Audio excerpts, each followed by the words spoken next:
Negative ഫില്ലിങ്ങിന് മെയിനായിട്ട് use ചെയ്യുന്ന കുറച്ച് എലമെൻറ്റ്സ് ആണ് കാണിക്കുന്നത്. ഒരു ബേസ് ലൈന് കൊടുത്തിട്ട് നമ്മൾ മലയാളാക്ഷരം രാ എഴുതൂലേ, അതുപോലെ ഒരു സ്പൈറൽ വരച്ച് കൊടുക്കുകയാണ് ചെയ്യുന്നത്. ആ ഒരു സർക്കിൾ നമ്മൾ ഉള്ളിലോട്ട് കൂട്ടിമുട്ടിക്കുന്നില്ല.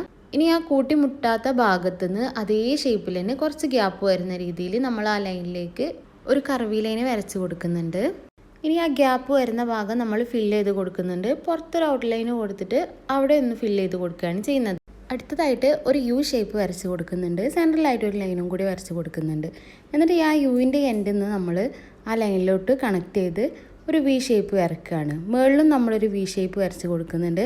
എന്നിട്ട് നമ്മൾ ഔട്ട്ലൈന് കൊടുത്ത് ഫില്ല് ചെയ്യുകയാണ്. അടുത്തതായിട്ട് നമ്മളൊരു സ്പൈറൽ വരച്ച് കൊടുക്കുന്നുണ്ട്. ആദ്യം ചെയ്ത പോലെ തന്നെ ബേസ് ലൈനൊക്കെ കൊടുത്തിട്ട് എന്നിട്ട് നമ്മൾ ഉള്ളിൽ അതേപോലെ ഫില്ല് ചെയ്ത് കൊടുക്കുന്നുണ്ട്. പുറത്ത് ഇതുപോലെ ലീഫ് കൊടുക്കുകയാണ് ചെയ്യുന്നത്. എന്നിട്ട് ഉള്ളിലായിട്ട് ഇതുപോലെ ലൈൻസ് കൊടുക്കുന്നുണ്ട്. ഇനി ഔട്ട്ലൈനും കൂടി കൊടുത്ത് ഫില്ല് ചെയ്യുകയാണ് ചെയ്യുന്നത്.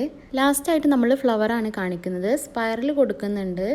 എന്നിട്ട് അതിൻ്റെ മുകളിൽ സി കൊടുക്കുന്നുണ്ട് ഇതുപോലെ. എന്നിട്ട് അതിൻ്റെ മുകളിൽ കൂടി ഇങ്ങനെ കണക്ട് ചെയ്ത് പെറ്റൽസ് കൊടുക്കുകയാണ് ചെയ്യുന്നത്. നമ്മൾ പുറത്ത് ഫില്ല് ചെയ്ത് കൊടുക്കുന്നുണ്ട്. ഇനി നെക്സ്റ്റ് വീഡിയോയിൽ ഈ എലമെൻറ്റ്സ് വെച്ചിട്ട് എങ്ങനെയാണ് നെഗറ്റീവ് ഫില്ലിങ് ചെയ്യാമെന്ന് കാണിക്കാം.